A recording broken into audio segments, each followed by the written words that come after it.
ഹരേ കൃഷ്ണ, ജയ് ശ്രീ രാധരാധേ. സർവൻ രാധാകൃഷ്ണമയത്തിലേക്ക് ഏവർക്കും സ്വാഗതം.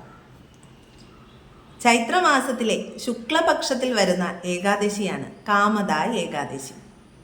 പുരാണങ്ങൾ പ്രകാരം ഈ ഏകാദശിയുടെ എല്ലാ വ്രതകഥകളും ഭഗവാൻ ശ്രീകൃഷ്ണനാണ് യുധിഷ്ഠിര മഹാരാജാവിന് പറഞ്ഞു കൊടുക്കുന്നത്.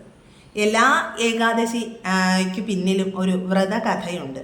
ഈ കാമദാ ഏകാദശിക്ക് പിന്നിലും ഒരു വ്രതകഥയുണ്ട്. ആ കഥ നമുക്ക് എന്താണെന്നൊന്ന് കേട്ടു നോക്കാം. പുരാണങ്ങൾ പ്രകാരം എല്ലാ ഏകാദശി വ്രതത്തിൻ്റെ പിന്നിലുള്ള കഥയും ഭഗവാൻ ശ്രീകൃഷ്ണനാണ് യുധിഷ്ഠിര മഹാരാജാവിന് ഉപദേശിച്ചു കൊടുക്കുന്നത്. അപ്പോൾ എല്ലാ ഏകാദശി വ്രതത്തിൻ്റെ പിന്നിലും ഒരു വ്രതകഥയുണ്ട്. അതുപോലെ തന്നെ ഈ കാമദാ ഏകാദശിക്ക് പിന്നിലും ഒരു വ്രതകഥയുണ്ട്. ആ കഥ എന്താണെന്ന് നമുക്കൊന്ന് കേട്ടു നോക്കാം. പുരാതന കാലത്ത് രത്നപുരം എന്ന നഗരത്തിൽ താമസിച്ചിരുന്ന ലളിതനും ലളിതയും ഇവർ ഗന്ധർവ ദമ്പതികളായിരുന്നു. ഇവരുടെ കഥയാണ് ഈ കാമദാ ഏകാദശിക്ക് പിന്നിലുള്ളത്. ഗന്ധർവ ദമ്പതികളായിരുന്നത് കൊണ്ട് തന്നെ ലളിതൻ പുണ്ഡരീകാക്ഷ മഹാരാജാവിൻ്റെ സദസ്സിലെ സംഗീതജ്ഞനായിരുന്നു. അങ്ങനെ ഒരിക്കൽ അദ്ദേഹം ഈ കൊട്ടാരത്തിൻ്റെ സദസ്സിലിരുന്ന് സംഗീതം ആലപിക്കുന്ന സമയത്ത് തൻ്റെ പ്രിയതമയെ ഓർക്കുകയും അദ്ദേഹം പാടിക്കൊണ്ടിരുന്ന ആ പാട്ടിൻ്റെ താളം തെറ്റുകയും ചെയ്യും. എന്നാൽ ഇത് പുണ്ഡരീകാക്ഷ മഹാരാജാവിന് മനസ്സിലാവുകയും അദ്ദേഹം ആകെ ക്രുദ്ധനായിട്ട് ഈ ലളിതനെ ശപിക്കും. അത് നീ ഒരു ഘോര രാക്ഷസനായി മാറട്ടെ എന്നായിരുന്നു ആ ശാപം. അധികം വൈകാതെ തന്നെ ഈ ലളിതൻ ഒരു രാക്ഷസനായി മാറുകയും ചെയ്യും.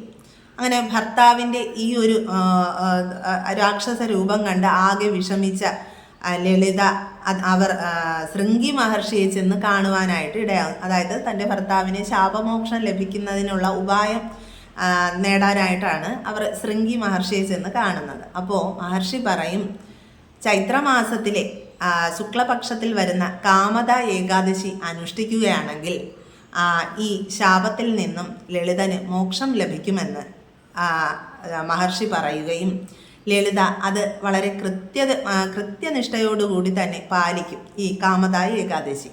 അങ്ങനെ ഈ വ്രതം അനുഷ്ഠിച്ചതിൻ്റെ ഫലമായിട്ട് ലളിതയ്ക്ക് ലഭിച്ച പുണ്യം തൻ്റെ ഭർത്താവിന് നൽകുകയും ഭർത്താവിന് അതായത് ലളിതന് ശാപമോക്ഷം ലഭിച്ച് ലളിതൻ്റെ ആ പഴയ രൂപം അദ്ദേഹത്തിന് നേടുവാൻ സാധിക്കുകയും ചെയ്യും.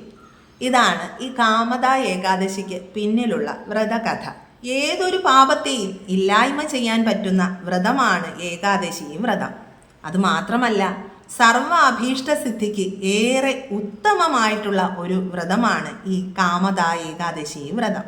ഇത്തവണ ഏകാദശി തിഥി വരുന്നത് മാർച്ച് 28 ഞായറാഴ്ച രാവിലെ 8:45 മുതൽ 29 തിങ്കളാഴ്ച രാവിലെ 7:46 വരെയുള്ള സമയമാണ്. ഈ ഏകാദശി ദിവസത്തിലെ ഏറ്റവും പ്രധാനപ്പെട്ട സമയം എന്ന് പറയുന്നത് ഹരിവാസര സമയമാണ്. ഈ സമയം ഭഗവാൻ ലക്ഷ്മി സമേതനായിട്ട് ഭൂമിയിൽ ഉണ്ടാകും എന്നാണ് വിശ്വാസം. അതുകൊണ്ട് തന്നെ ഈ സമയത്ത് ഭഗവാന്റെ നാമജപത്തിന് ഏറെ പ്രാധാന്യം നൽകണം. നമ്മൾ ആഹാരമൊക്കെ കഴിച്ചാൽ തന്നെ നല്ലതുപോലെ വായൊക്കെ ശുദ്ധമാക്കിയിട്ട് ഭഗവാന്റെ നാമസങ്കീർത്തനങ്ങളിൽ ഏർപ്പെടാനായിട്ട് ശ്രമിക്കണം. ഇത്തവണ ഹരിവാസര സമയം വരുന്നത് മാർച്ച് 29 ഞായറാഴ്ച ദിവസം അതിരാവിലെ 2:01 ആരംഭിച്ച് അന്നേ ദിവസം ഉച്ചയ്ക്ക് 1:36 അവസാനിക്കും. ഏകാദശി വ്രതം അവസാനിപ്പിക്കുന്നതിനെ പാരണ വീടുക എന്നാണ് പറയുന്നത്. അതായത് നമ്മൾ എടുത്തു വെച്ചിരിക്കുന്ന തുളസി ഇല കുറച്ച് വെള്ളത്തിലിട്ട ശേഷം അതിൽ അല്പം മലരോ അരിയോ കൂടി ഇട്ട ശേഷം ഭോക്ഷീഹും പുണ്ഡരീകാക്ഷ ശരണമേ ഭവാച്യുത എന്ന മന്ത്രം ഉരുവിട്ടുകൊണ്ട് ഈ തീർത്ഥം സേവിക്കാം. ആ തീർത്ഥം സേവിക്കുന്നതിൽ കൂടി നമ്മുടെ വ്രതം അവസാനിക്കും. ഇത്തവണ പാരണ വീടേണ്ടുന്ന സമയം എന്ന് പറയുന്നത് മാർച്ച് 30 തിങ്കളാഴ്ച ദിവസം രാവിലെ 6:14 7:09 ഇടയ്ക്കുള്ള സമയമാണ്.